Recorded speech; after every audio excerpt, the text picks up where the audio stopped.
दोस्तों वैसे तो दुनिया भर के कई वैज्ञानिक पृथ्वी के अलावा गैलेक्सी में कई जगहों पे इंसानों को बसाने की बात करते रहते हैं। लेकिन क्या आप जानते हैं कि हमारी पृथ्वी पे ही कई ऐसी जगह हैं जहां इंसानों के जीने के लायक हालात नहीं हैं।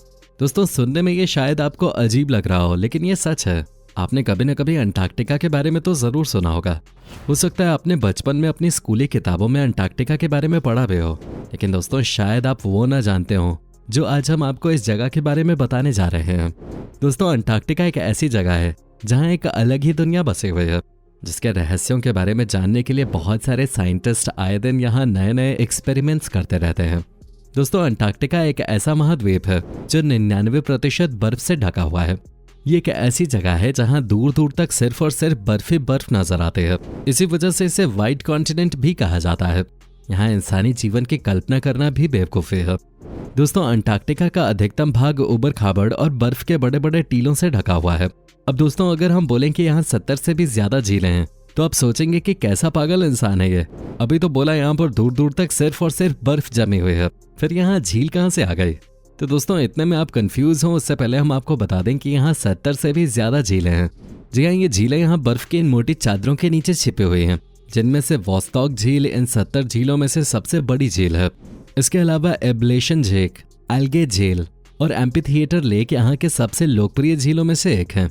दोस्तों यहाँ बर्फ की परत हमेशा ही जमी रहती है, जिसके कारण यहाँ बहुत ज्यादा ठंड रहती है और तेज हवाएं भी चलती रहती हैं, जिसके कारण जो वैज्ञानिक यहाँ रिसर्च करने आते हैं उनका भी यहाँ पर रहना बहुत मुश्किल भरा हो जाता है। कभी कभी तो यहाँ इतनी तेज हवाएं चलती हैं कि ये समय वैज्ञानिकों के लिए बड़ा ही दुखदायी होता है। दोस्तों ये वर्ल्ड की सबसे ठंडी जगह है, इतनी ठंड कि इसके सामने शायद आपको सियाचिन भी गर्म लगे। दोस्तों यहाँ का तापमान -57 डिग्री सेल्सियस होता है, जो रूह को कपा देने और खून को जमा देने के लिए काफी है। अगर बात की जाए यहाँ की बारिश की तो दोस्तों यहाँ बारिश बहुत ही कम होती है। इसकी वजह से इसको वर्ल्ड का सबसे ठंडा मरुस्थल भी कहा जाता है।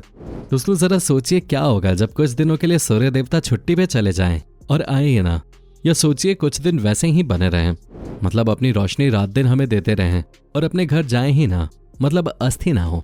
वीडियो को पॉज कीजिए और सोचिए क्या वाकई ऐसा भी हो सकता है, और ऐसा होगा तो इसका इफेक्ट क्या पड़ेगा हम पर, जीवों पर या इस पूरी पृथ्वी पर।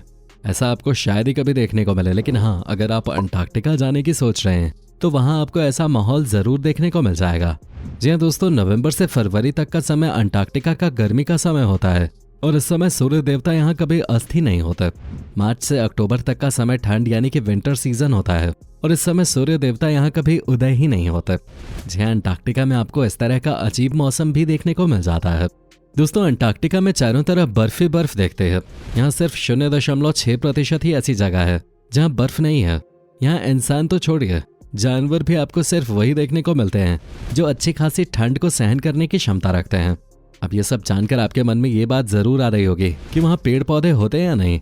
तो आपको बता दें वहाँ सिर्फ 2 ही तरह के प्लांट्स होते हैं, एक अंटार्कटिक हेयर ग्रास और दूसरा अंटार्कटिक पर्लवॉर्ट।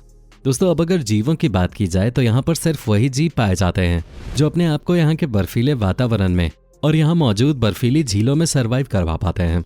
यहाँ पर penguin, blue whale, fur seal, krill fish, seal, Patagonian tooth fish और कुछ माइक्रो ऑर्गेनिजम्स भी पाए जाते हैं।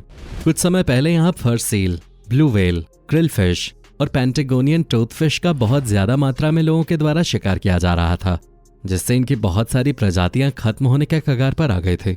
लेकिन फिर इंटरनेशनल लॉ के तहत यहाँ मछली मारना बंद करवा दिया गया। यहाँ पर क्रिल फिश अंटार्कटिका के समुद्री जीवों के लिए बहुत जरूरी है। ये झुंड में रहती है जो व्हेल, सील और पेंगुइन जैसे बर्ड्स का भोजन है। लेकिन दोस्तों मछलियों के मारने पर प्रतिबंध लगाने के बावजूद भी यहाँ पे कुछ लोग आपको मछलियों का शिकार करते हुए दिख जाएंगे। दोस्तों एक रिपोर्ट के मुताबिक अंटार्कटिका में बर्फ की चादर के नीचे बहुत से खनिज मौजूद हैं, जैसे कि सुरमा, क्रोमियम, तांबा, सोना, यूरेनियम और जस्ता। हालांकि इन सब चीजों के लिए यहाँ पर बहुत कम ही रिसर्च होते हैं, क्योंकि इनमें सोने को छोड़कर बाकी सारे सस्ते खनिज हैं। अगर ये खनिज यहाँ आसानी से मिल भी जाते हैं तो यहाँ से इन्हें कहीं और एक्सपोर्ट करने में ट्रांसपोर्ट और शिपिंग की काफी प्रॉब्लम्स आते हैं, और वैसे भी इन खनिजों से इतनी कमाई नहीं होती जितना खर्चा इनका ट्रांसपोर्टेशन करने में आ जाता है। दोस्तों अंटार्कटिका में रहने वाले लोग रिसर्चर्स होते हैं जो यहाँ रहकर क्लाइमेट, वेदर, जियोलॉजी और वाइल्ड लाइफ पर रिसर्च करते हैं और जलवायु परिवर्तन जैसी वैश्विक समस्याओं को दुनिया के आगे उजागर करते हैं। दोस्तों एक इंटरेस्टिंग बात जो शायद आपको ना पता हो वो ये है कि अंटार्कटिका महाद्वीप किसी एक कंट्री के नहीं बल्कि कई कंट्रीज के अंतर्गत आता है। इसलिए यहाँ जाने के लिए किसी वीजा या किसी स्पेशल परमिशन की जरूरत नहीं पड़ती, इसलिए यहाँ कोई भी जा सकता है। दोस्तों सन 1959 में 12 देशों ने अंटार्कटिका बॉन्ड पर सिग्नेचर किए थे, जो एक टेरिटरी सिस्टम के अंतर्गत आता है। आज बहुत से देशों के लगभग 4000 से ज्यादा वैज्ञानिक यहाँ काम कर रहे हैं। हालांकि आपको यहाँ बने हुए बहुत सारे रिसर्च स्टेशन मिल जाएंगे, जहाँ लोग रिसर्च के साथ ही खुद को इस खतरनाक ठंड में बचाए रखने के नए नए तरीके ईजाद करते रहते हैं। यहाँ लोग टीम में काम करते हैं और जो लोग यहाँ काम करते हैं उन लोगों के देश की सरकार इस बात का पूरा ध्यान रखती है कि उनके देश के लोगों को किसी तरह की दिक्कत का सामना न करना पड़े। इसलिए यहाँ मौजूद सभी रिसर्च स्टेशंस को वहाँ के लोगों की जरूरत के हिसाब से ही बनाया जाता है। यहाँ इन रिसर्च स्टेशंस के अंदर ही किचन, क्लिनिक, जिम, ऑफिस और सुविधा की वो हर चीज मौजूद होती है जो उन्हें अंटार्कटिका जैसे ठंडे माहौल में चाहिए होती है। यहाँ लोग सोने के लिए थर्मोस्टैटिक रूम्स का इस्तेमाल करते हैं। दोस्तों यहाँ रिसर्च बेस के पास ही सामान के स्टोरेज के लिए कुछ छोटे स्टेशंस भी होते हैं, जहाँ जरूरत का सारा सामान जैसे कपड़े, साल भर का राशन रखा जाता है। अब आप सोच रहे होंगे साल भर का राशन क्यों? तो जैसा कि दोस्तों हमने आपको पहले ही बताया है कि यहाँ ट्रांसपोर्टेशन की बहुत ज़्यादा दिक्कत होती है, जिसके चलते सर्दी शुरू होने से पहले ही यहाँ खाने पीने के सारे सामान का इंतजाम उनकी कंट्री पहले ही कर देती है। दोस्तों यहाँ रिसर्चर्स खाने में ज़्यादातर ऐसी चीज़ें खाते हैं जिससे इन्हें ज़्यादा से ज़्यादा गर्मी और एनर्जी मिले। यहाँ वैज्ञानिकों को ज़्यादातर फ्रोजन पैक्ड फूड से ही अपना गुजारा करना पड़ता है और कभी कभी तो वो यहाँ रहने वाले जीवों को भी अपना शिकार बना लेते हैं। हालांकि इस पर बैन है, जैसा कि हमने आपको पहले ही बताया, लेकिन वो इसके बावजूद भी बहुत बार ऐसा कर लेते हैं। दोस्तों ये तो हुई खाने की बात। अब जरा सोचिए यहाँ के लोग पानी का इस्तेमाल कैसे करते होंगे। बिना पानी के तो सोचा भी नहीं जा सकता। यह हमारी डेली नीड है जो ह्यूमन बॉडी को हाइड्रेट रखने के लिए बहुत जरूरी है। अब बात आती है कि चारों तरफ बर्फ ही बर्फ और टेम्परेचर इतना कम कि पानी तुरंत ही बर्फ बन जाए, तो लोग वहाँ कैसा पानी पीते होंगे।